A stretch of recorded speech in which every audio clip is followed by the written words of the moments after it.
កុំរំខានអីទុកឲ្យខ្ញុំគេងបន្តិចទៀតទៅ ចាំបន្តិចទៀតយើងនៅត្រូវប្រញាប់ទៅប្រលានយន្តហោះទៀត នៅព្រលឹមនៅឡើយទេ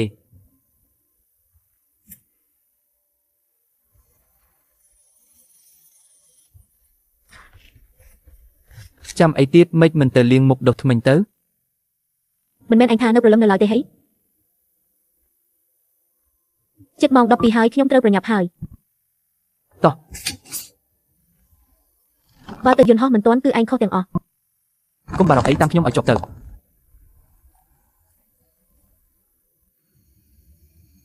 លើមុខខ្ញុំមានអីមែនទេឲ្យខ្ញុំទីមើលឯងប្រកាសជាឃ្លានហើយ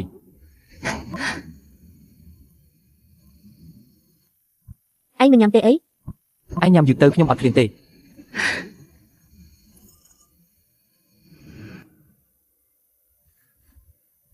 មកដល់ផ្ទះហើយនៅដើរលឿនយ៉ាងនេះទៀត ឯងមិនដឹងទេការបែកពីកូន3ថ្ងៃនេះដូចជាបែកគ្នា3ឆ្នាំអីចឹងជីវិន